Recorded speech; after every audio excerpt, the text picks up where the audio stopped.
نحمدہ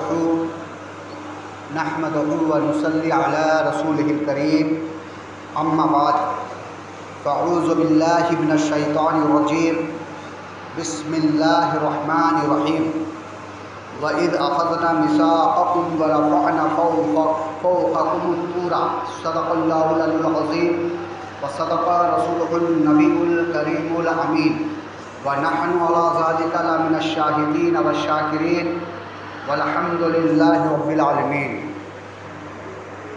معزز و محترم سامعین، خطبہ مسنونہ کے بعد قرآن مجید فرقان حمید سے میں نے جس آیت مبارکہ کی تلاوت کرنے کا شرف حاصل کیا، آئیے اس آیت پہ کچھ گفتہ شنید کرنے سے پہلے ہم سب مل کر آقائی نامدار احمد مختار مدینہ تاجدار محمد مصطفیٰ صلی اللہ علیہ وسلم کے بارگاہ بکشپدہ میں درود پاک پڑھ لے۔ اللہم صلی علی سیدنا و مولانا محمد وعلی آل سیدنا مولانا محمد و بارک وسلم۔ صلاۃ و سلام علیک یا رسول اللہ صلی اللہ تعالی علیہ وسلم۔ اللہ تبارک و تعالیٰ کا لاکھ لاکھ شکر ہے کہ رب کائنات ہم سب کو جمعہ کی نماز کے لیے اس مسجد میں اکٹھا فرمایا۔ تمام حمد و ثنا رب ذوالجلال کے لیے، درود و سلام پیارے آقا محمد صلی اللہ علیہ وسلم پر۔ آپ سامعین حضرت موسیٰ علیہ السلام کا واقعہ سماعت فرما رہے ہیں۔ آپ لوگوں کو یہ بتایا جا چکا کہ جب حضرت موسیٰ علیہ السلام کوہ طور میں پہنچے، وعدے کے مطابق توریت حاصل کرنے کے لیے، اور اپنی قوم میں یہ کہہ کر گئے تھے کہ میں 30 دن میں واپس آ جاؤں گا کتاب لے کر، لیکن جب 30 دن 30 راتیں پوری ہوئی تو اللہ تبارک و تعالیٰ نے حضرت موسیٰ علیہ السلام سے فرمایا، موسیٰ 10 راتیں 10 دن آپ عبادت کرو تاکہ مکمل 40 ہو جائے۔ اور 40 کے اعداد بہت معتبر ہے کہ زیادہ تر انبیاء کرام 40 سال کے عمر کے بعد ہی اپنی نبوت کا اعلان کیے، نبی بنے نہیں بلکہ نبوت کا اعلان کیے۔ نبی تو اسی وقت اللہ تبارک و تعالیٰ بنا دیا تھا یوم اجل میں، جس وقت اللہ تبارک و تعالیٰ حضرت آدم علیہ السلام کے پشت سے تمام انسانوں کو نکالا تھا اور وعدہ لیا تھا یوم میثاق کے دن۔ اس وقت عام وعدہ انسانوں سے لیا گیا تھا، پھر خاص وعدہ نبیوں سے لیا گیا تھا۔ تو اجل سے نبی تھے۔ بہت سے لوگ کہتے ہیں 40 سال کے بعد نبوت ملتی ہے، نہیں، نبی ہونے کے اعلان کرتے ہیں۔ رب فرماتا ہے اب اعلان کرو۔ یہ 40 سال کی عمر ہے جو بہت معتبر ہے، 40 سال کی تعداد، 40 سال کے دن۔ یہ 40 دن جو ہوتے ہیں اللہ تبارک و تعالیٰ کو بہت پسندیدہ دن ہے۔ جب مکمل ہوا حضرت موسیٰ علیہ السلام کا 40 پورا 40 راتیں 40 دن، واپس آئے قوم میں، تو سامری کا واقعہ سماعت فرما چکے کہ کس طریقے سے بنی اسرائیل کے کچھ لوگوں کو اپنی باتوں میں ورغلایا اور بچڑے کی پوجا میں لگا دیا۔ حضرت موسیٰ علیہ السلام دیکھ کر بہت جلال میں آئے، اپنے بھائی کی داڑھی اور بال پکڑ کر جھنجھوڑے، لیکن حضرت ہارون علیہ السلام معذرت چاہی، اے میرے مازاد بھائی، میں نے بہت سمجھایا لیکن ان لوگوں نے سمجھے نہیں۔ 6 لاکھ کی تعداد بنی اسرائیلیوں میں تھے، ان میں سے 70,000 بچڑوں کو پوجا میں لگ گئے تھے۔ 10 دن صرف حضرت موسیٰ علیہ السلام کی تاخیر کی وجہ سے، 30 دن کا وعدہ کیے تھے، اب 10 دن آگے بڑھ گئے، تو ان لوگوں نے بچڑے کے پوجے میں اپنے آپ کو لگا لیا۔ حضرت موسیٰ علیہ السلام اللہ تبارک و تعالیٰ سے ان لوگوں کے لیے توبہ استغفار کی ہے، تو اللہ تبارک و تعالیٰ فرمایا کہ اس وقت تک ان کی توبہ قبول نہیں ہوگی جب تک کہ انہیں قتل نہ کر دیا جائے۔ پہلے کے امتیوں کے اوپر بہت سخت توبہ قبول ہونے کا آزمائش ہوا کرتا تھا۔ آج اگر ہم کوئی گناہ کرے اور رب کی بارگاہ میں استغفار کرے تو اللہ غفور الرحیم ہے، آقا علیہ الصلوۃ والسلام کے صدق و طفیل سے ہمارے تمام گناہوں کو معاف کر دیتا ہے۔ لیکن پہلے کے لوگوں کے لیے، پہلے کے امتیوں کے لیے بہت سخت سزا ہوا کرتی تھی۔ تو یہ بنی اسرائیل جو 70,000 بچھڑے کے پجاری بن گئے تھے، ان کے لیے حکم ہوا کہ اسے قتل کر دیا جائے، اور ان کی سزا اور توبہ قبول ہونے کا یہی ذریعہ ہے، یہ سزا ان کا ذریعہ ہے۔ اور قتل کون کرے؟ انہی کے رشتہ دار، بھائی، باپ، دادا، نانا، ماموں، خالہ، خالو اپنے ہاتھوں سے اسے قتل کرے۔ حضرت موسیٰ علیہ السلام یہ پیغام اپنی قوم میں سنایا کہ رب کا فرمان ہے کہ یہ جو 70,000 بچھڑے کے پجاری بنے تھے اسے قتل کر دیا جائے۔ لوگوں نے تلواریں نکالے قتل کرنے کے لیے، لیکن ہمت نہیں ہوئی۔ پھر اللہ تبارک و تعالیٰ نے آندھی بھیجا، بالکل اندھیرا والے آندھی، اور پورے علاقے میں اندھیرا چھا گیا۔ پھر حضرت موسیٰ علیہ السلام بولے کہ اب اسے قتل کر دیا جائے، تاکہ تم اسے نہ دیکھ سکو گے اور تمہارے دل میں رحم نہیں آئے گا، اور یہ اس کے لیے بھلائی ہے، یہ اس کے لیے توبہ استغفار کا ذریعہ ہے۔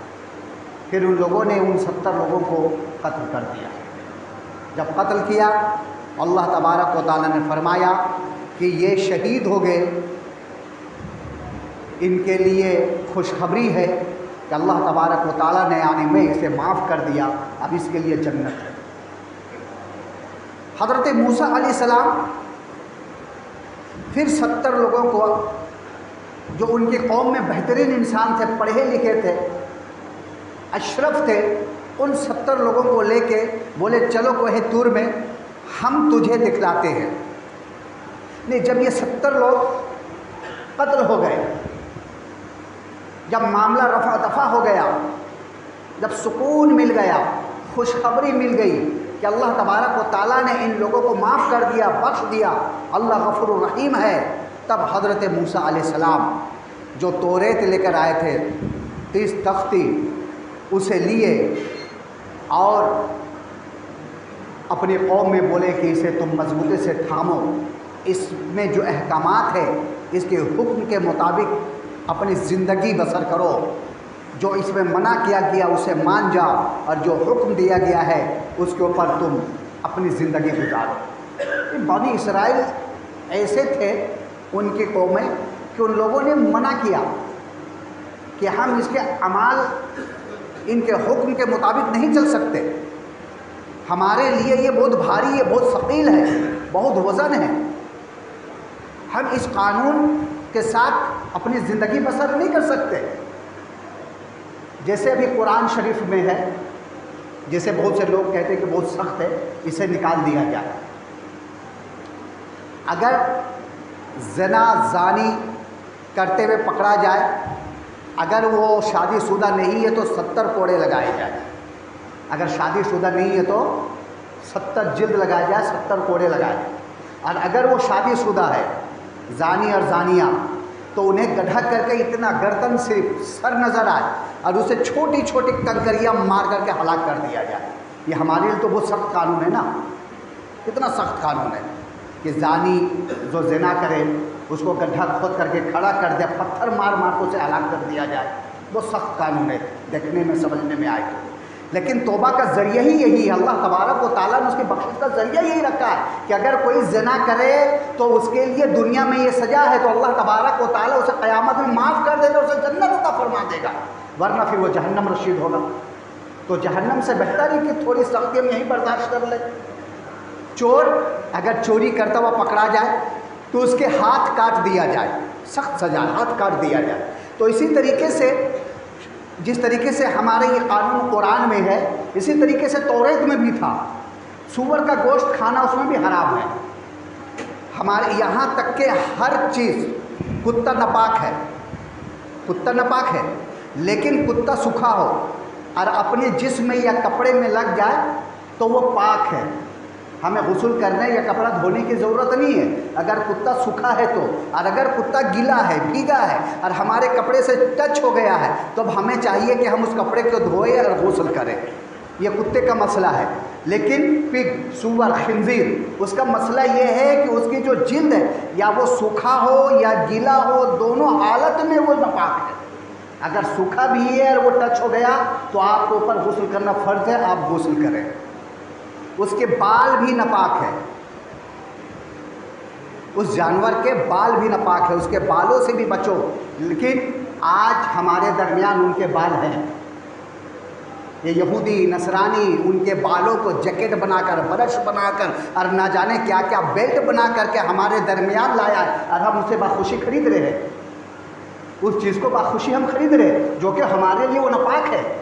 یہاں تک کہ جتنے جانور ہیں، ہر جانور کی ہڈی مرنے کے بعد اگر وہ پانی میں دھل گیا تو پاک ہو گیا، لیکن ایک ایسا جانور ہے سور کہ اس کی ہڈی چاہے 1000 سمندر کے پانی سے دھل دیا جائے پھر بھی وہ ہمارے لیے ناپاک کی ناپاکی ہے۔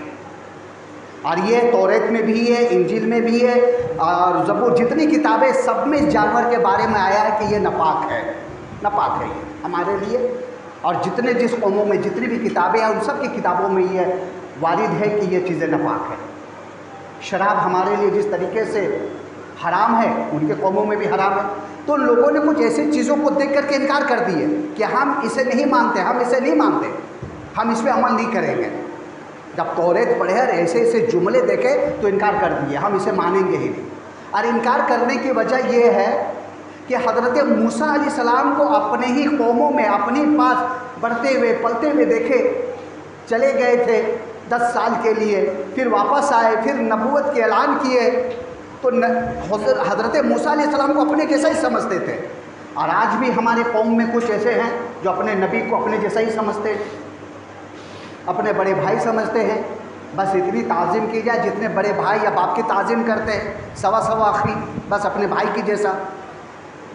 تو نہیں میرے دوستو، ان کا مرتبہ بہت ہے۔ اللہ کے بعد اگر کسی کا مرتبہ ہے وہ تو نبی ہے۔ نبی کی جتنی بھی تعظیم کی جائے کم ہے، نبی کی تعظیم ضروری۔ ابھی آپ سنیں گے انشاءاللہ کہ موسیٰ علیہ السلام کے ذریعے سے ان لوگوں کو کتنی راحتیں پہنچی۔ بنی اسرائیل انکار پہ انکار کرتے رہے، لیکن ایک نبی کی محبت میں بستے تھے، رہتے تھے۔ اللہ تبارک و تعالیٰ مہربان ہے، رحم و کرم کرتا تھا ان کے اوپر۔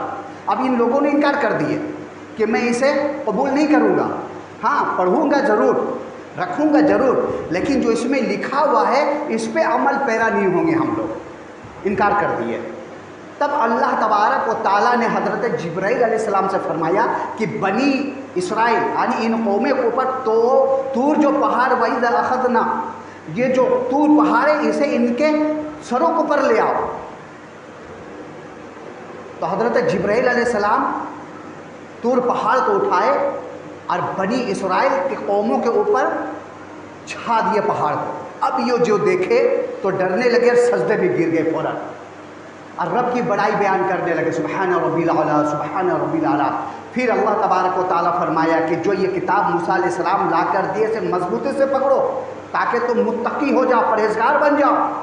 جو اس میں لکھا ہوا ہے، جو تمہارے لیے نازل کیا گیا، اس میں پیرا ہو جا، اس کے اوپر تم عمل کرو۔ یہ تمہاری کامیابی کا ذریعہ ہے، یہ تمہارے اوپر بھار نہیں ہے، ثقیل نہیں ہے، بلکہ یہ دیکھنے میں ثقیل و بھار ہے لیکن تمہاری زندگی کے لیے بہت بہترین چیز ہے تمہارے لیے، اس پہ پیرا عمل ہو جاؤ۔ تو جب سر اٹھا اٹھا کر کے دیکھیں ہمارے اوپر پہاڑ ہے، اگر ہم اسے قبول نہیں کریں گے تو یہ پہاڑ ہمارے اوپر گرا دیا جائے گا۔ پھر انہوں نے قبول کیا، حضرت موسیٰ علیہ السلام سے عہد لیے کہ ہم رجوع کرتے ہیں کہ جو اس توریت میں لکھا ہوا اس پہ ہم عمل کریں گے۔ تو پہاڑ پھر اپنی جگہ پہ حضرت جبرائیل علیہ السلام نے رکھ دیا۔ یہ بنی اسرائیل۔ اب جب یہ معاملہ ختم ہو گیا تو ان قوموں میں سے کچھ لوگوں نے حضرت موسیٰ علیہ السلام سے یوں عرض کیے، اے موسیٰ ہمیں رب کی بارگاہ میں لے چلو جہاں تم ہم کلام ہوتے ہو، ہم یہ سننا چاہتے ہیں کہ جو ہمارے بھائی مارے گئے، جسے ہم قتل کیے، اسے اللہ تبارک و تعالیٰ معاف کیا یا نہیں۔ اپنی کانوں سے ہم سننا چاہتے ہیں، تو اپنے رب سے ہم کلام ہونا اور ہم لوگ سنیں گے، تب ہمیں یقین ہوگا کہ اللہ تبارک و تعالیٰ نے ہمارے ان بھائیوں کو معاف کر دیا۔ یہ دیکھیے کیسے کیسے سوالات تھے۔ تو حضرت موسیٰ علیہ السلام 70 لوگوں کو، پہلے بھی 70 لوگوں کو لے کر جا رہے تھے، جو حضرت موسیٰ علیہ السلام پہلے پہنچ گئے اور یہ لوگ گئے نہیں، پلٹ آئی پیچھے اور بچھڑے کے پوجے میں لگ گئے۔ تو یہ 70 لوگ حضرت موسیٰ علیہ السلام کے ساتھ پڑھے لکھے بالکل اشرف لوگ چن کر کے حضرت موسیٰ علیہ السلام کو ایک طور میں لے کر گئے، اور پھر وہاں جب پہنچے تو ایک بادل سا چھایا اور پوری روشن ہوا اس بادل میں، اور حضرت موسیٰ علیہ السلام اس بادل میں غائب ہو گئے، اس کے بعد ہم کلام ہوا حضرت موسیٰ علیہ السلام اور اللہ تبارک و تعالیٰ سے۔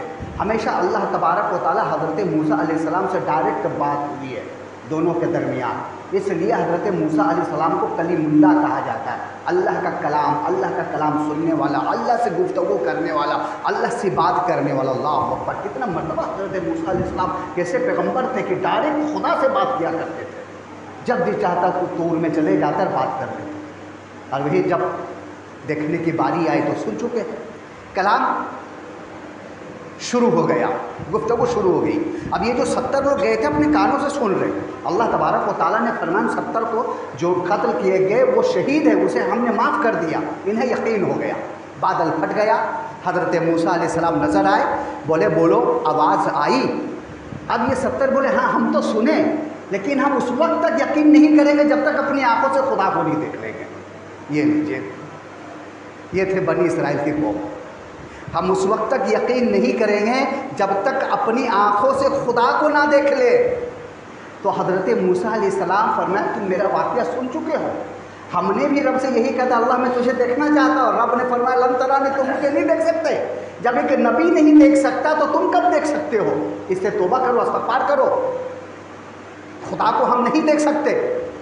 لیکن یہ بنی اسرائیل قوم ایسی تھی، جد دھڑام کے جد پکڑ لی، ہم کو دیکھنا ہی دیکھنا ہے، ہم آواز سنیں ہم دیکھنا بھی چاہتے ہیں۔ تو اللہ تبارک و تعالیٰ جلال میں آیا اور ایک بجلی گرایا اوپر آسمان سے، اور اس بجلی کے یہ لوگ تاب نہ لا سکے، اور سب کے سب 70 مر گئے، 70 کے 70 سب وہی مر گئے۔ اب حضرت موسیٰ علیہ السلام جو دیکھے کہ یہ جو 70 اشرف لوگ، چنندہ لوگ جسے میں اپنی قوم میں چن کر لایا تھا، پڑھے لکھے لوگ تھے، یہ مر گئے، اب میں واپس اپنی قوم میں کیسے جاؤں گا؟ جب وہ سوال کریں گے موسیٰ وہ 70 لوگ کہاں ہیں، میں جواب کیا دوں گا؟ اب رب کی بارگاہ میں اپنے ہاتھوں کو دعا کے لیے اٹھائے، یا اللہ یہ چند لوگوں کی وجہ سے میں مصیبت میں پڑ جاؤں گا، پریشانیوں میں پڑنا پڑے گا، مجھے اس پریشانیوں سے نکالو، اس مصیبت سے نکالو رب قدیر، انہیں زندہ کر دو۔ اب پیارے حضرت موسیٰ علیہ السلام کی دعا، پیاری باتیں اللہ تبارک و تعالیٰ نے ایک ایک کر کے زندہ کیا، اور وہ اپنی آنکھوں سے دیکھ رہے تھے کہ یہ کیسے زندہ ہو رہے ہیں۔ کچھ لمحات کے لیے موت آئی تھی انہیں، ان 70 لوگوں کو۔ اور پھر اللہ قادر مطلق ہے، جسے چاہے اسے موت دے دے، جسے چاہے اسے زندہ کر دے۔ یہی تو رب ہے، یہی تو خدا ہے۔ وہ خدا کیسا ہے جو اپنی ناک میں مکھی بیٹھا رہے تو ہٹا نہ پائے، اور اس کو ہم خدا مانیں؟ ارے اللہ تبارک و تعالیٰ وہ پاورفل ہے کہ جسے چاہے اسے ختم کر دے، جسے چاہے اسے زندگی حیات دے دے۔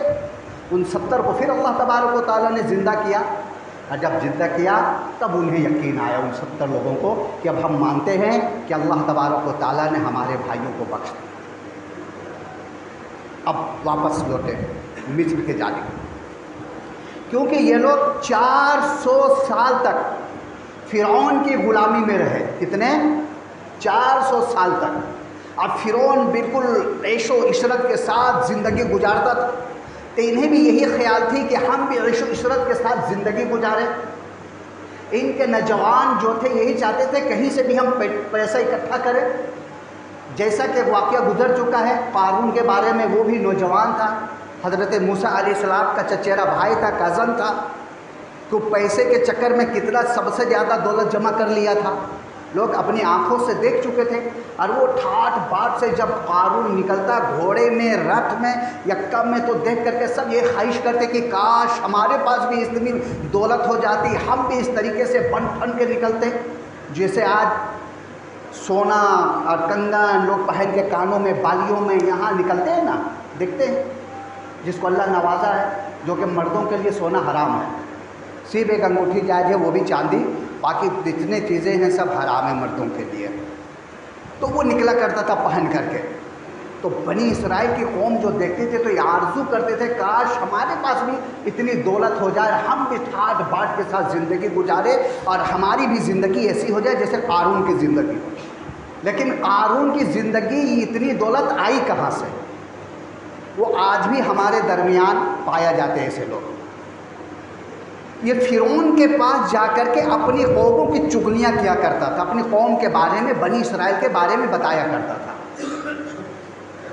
اور فرعون اسے اس کے بدلے میں سونے چاندی دے دیا کرتا تھا۔ یعنی چاپلوس انسان تھا، یہ غداری کر کے فرعون کی دربار میں بہت عزیز انسان بن چکا تھا، اور فرعون اسے اس کے بدلے میں مال و دولت دیتا تھا۔ آج بھی ہماری قوم میں بہت ایسے جس کو منافقین کہتے ہیں کہ اپنی باتیں دوسروں تک پہنچاتے، اسے جاسوس کہا جاتا ہے، جاسوسی کرتے ہیں، اپنی قوم کے جاسوسی کرتے، اپنے ملک کے جاسوسی کرتے ہیں، جو بالکل ناجائز و حرام ہے۔ یہ اپنی گھر کی بات دوسروں کو جا کر بتائے۔ تو یہ قارون کا یہی کام تھا کہ بنی اسرائیل آپس میں مشورہ کرتے یا کچھ بولتے یا پروگرام بناتے تو وہ جا کر کے فرعون کو بتاتا۔ اب فرعون کے دربار میں وہ عزیز انسان تھا، اور فرعون اسے بہت مال و دولت دیا کرتا تھا، اس کی وجہ سے وہ مالدار ہوا۔ اور جب حضرت موسیٰ علیہ السلام 10 سال کے بعد واپس آئے تو ان کی اہمیت، قارون کی اہمیت گھٹ گئی، اور لیڈر یہ لوگ حضرت موسیٰ علیہ السلام کو مان لیے، اپنا لیڈر بنا لیے۔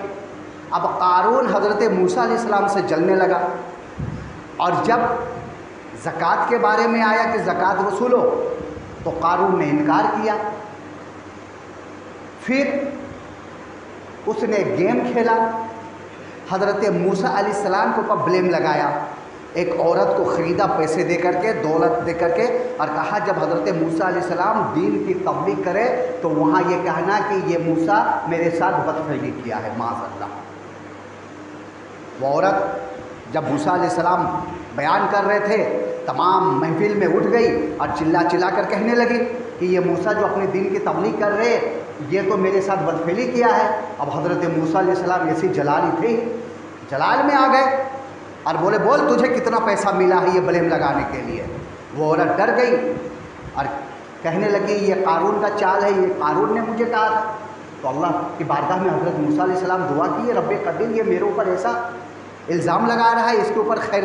تو اللہ تبارک و تعالیٰ نے فرمایا موسیٰ تمہارے اوپر الزام لگائے، تم جو چاہو اس کے ساتھ کرو۔ تو حضرت موسیٰ علیہ السلام نے دعا کی زمین اسے اندر لے لے، اور زمین جب حضرت موسیٰ علیہ السلام کی دعا قبول فرما کر قارون کو اپنے اندر لینے لگا تو قارون جاتے جاتے یہ کہنے لگا اے موسیٰ تم اس لیے مجھے زمین کے اندر دھسا رہے ہو تاکہ میری جتنی دولت ہے سب تمہاری ہو جائے، تو میری دولت کی وجہ سے یہ کام میرے ساتھ کر رہے ہو۔ تو حضرت موسیٰ علیہ السلام نے یہ اعلان کر دیا بنی اسرائیل میں اس کی جتنی دولت ہے جہاں جہاں سب اکٹھا کر دو، اور سب جتنی اس کی دولت تھی جمع کر لیا گیا، اور پھر زمین کو حکم ملی اے زمین اسے نگل لے، اور وہ زمین قارون اور قارون کے دولت کے ساتھ پوری زمین قارون کی دولت کو اور قارون کو زمین کے اندر دھسا دیا۔ تو یہ حضرت موسیٰ علیہ السلام کی قومیں تھیں جو اپنی آنکھوں سے دیکھ چکے تھے قارون کو، تو یہ چاہتے تھے کہ اب تو فرعون ہے نہیں، اب میں بالکل بہترین زندگی گزاروں، اچھی طریقے سے زندگی گزاروں۔ لیکن اللہ تبارک و تعالیٰ نے ان کے لیے ایک فرمان اور جاری کر دیا کہ بصرہ چلے جاؤ، علامکیہ ہے وہاں، عمالکیہ قوم جو بہت بڑے پہلوان، بڑے قد کے رحیم سحیم انسان رہا کرتے تھے، بولے ان سے جنگ کرو جا کر کے اور ان کے ساتھ لڑو، اور وہ مقدس جگہ ہے، اس جگہ پہ اس زمین پہ چلے جاؤ تم لوگ جو آج فلسطین ہے، وہاں پہ جا کر کے تم لوگ بسر کرو، تمہارا آب و اجداد کی زمین ہے، حضرت ابراہیم علیہ السلام کی زمین ہے، وہاں حضرت ابراہیم علیہ السلام کی قبر ہے، حضرت اسحاق علیہ السلام کی قبر ہے، حضرت یعقوب علیہ السلام کی قبریں ہیں، وہاں جا اس زمین میں جنگ کر کے تم اس سے، وہ تمہاری زمین ہے، اس پہ قبضہ کر لو۔